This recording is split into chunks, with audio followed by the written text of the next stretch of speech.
Shalom keluarga Allah, bersukacita kita dapat kembali bertemu di Renungan Harian Livingstone Bethel Area. Dan pada hari ini kita akan belajar tentang bagaimana karakter kita akan dibentuk.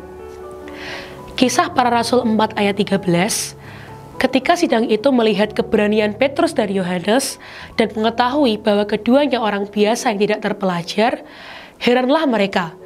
Dan mereka mengenal keduanya sebagai pengikut Yesus. Ketika kita memilih untuk menjadi pemberita Injil, bukan hanya kabar keselamatan yang kita sampaikan kepada orang lain, tetapi juga karakter kita akan diuji dan dibentuk. Salah satu contohnya seperti yang dialami oleh Petrus. Saat Yesus ditangkap, Petrus pernah menyangkal Yesus sebanyak 3 kali, karena ia merasa sangat ketakutan dan tidak berani untuk menyatakan identitasnya sebagai murid Yesus. Namun, setelah Yesus bangkit dari kematian, Petrus menerima kuasa Roh Kudus dan menjadi pemberani dalam memberitakan Injil.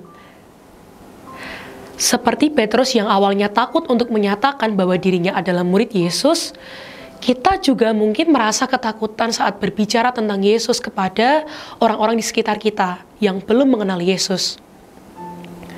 Namun melalui kuasa Roh Kudus, kita dapat menemukan keberanian untuk berbicara dengan keyakinan. Ketika kita dengan sepenuh hati ingin menjadi alat Tuhan dalam memberitakan Injil, maka yakinlah bahwa Tuhan akan memberikan kita kekuatan dan memampukan kita untuk mewartakan namanya. Ayat renungan hari ini juga menunjukkan bahwa Petrus dan Yohanes pada awalnya dianggap orang-orang yang tidak terpelajar. Namun dengan kuasa Roh Kudus, mereka menjadi pribadi yang berbeda. Mereka menjadi pribadi yang penuh dengan keyakinan dalam memberitakan Injil. Oleh karena itu, mari kita imani bahwa ketika kita bersama Yesus dalam memberitakan Injil, maka Ia akan memperlengkapi dan memampukan kita melalui kuasa Roh Kudus-Nya.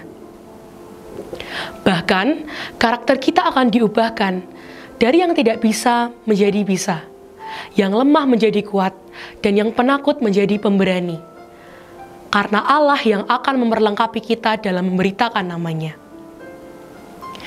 Ketika kita menjadi pemberita Injil, karakter kita semakin terbentuk untuk menjadi serupa dengan Yesus, sehingga kita dapat semakin mempermuliakan namanya.